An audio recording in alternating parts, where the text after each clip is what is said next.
Gauri Suryavanshi, S मराठीमध्ये आपलं स्वागत। वळूया आजच्या बातमीकडे। सुरगाणा तालुक्यातील चिराई घाटात 3 महिन्यांपूर्वी करण्यात आलेले रस्त्याचे काम गुरुवारी रात्री झालेल्या जोरदार पावसाने धुवून गेले असून रस्त्यावर मोठे खड्डे व उखडलेले डांबरीकरण स्पष्टपणे दिसून येत आहे। त्यामुळे या रस्त्याचे निकृष्ट दर्जाचे काम झाले असल्याचं समोर आलंय।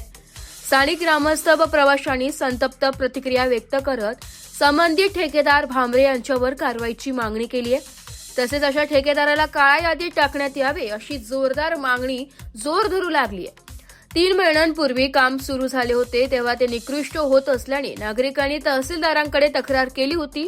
यानंतर थोडा फरक पडला होता, मात्र पुन्हा पाडे 55 अशी परिस्थिती झाली आहे। सुरगाणा तालुका हे डोंगराळ व अतिवृष्टीग्रस्त क्षेत्र आहे, त्यामुळे रस्त्यांचे काम अधिक मजबूत आणि टिकाऊ असणे आवश्यक आहे। मात्र केवळ 3 महिन्यातच रस्ता उखडल्यामुळे प्रशासनाच्या देखरेखीवरही प्रश्नचिन्ह निर्माण झाले।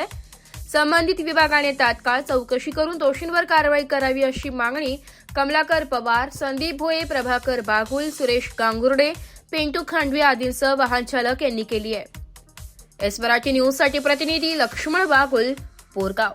अशाच नवीन ताज्या घडामोडी जाणून घेण्यासाठी आमच्या एस मराठी न्यूज चॅनलला लाईक करा, शेअर करा, सबस्क्राईब करा आणि बेल आयकॉनला क्लिक करायला विसरू नका।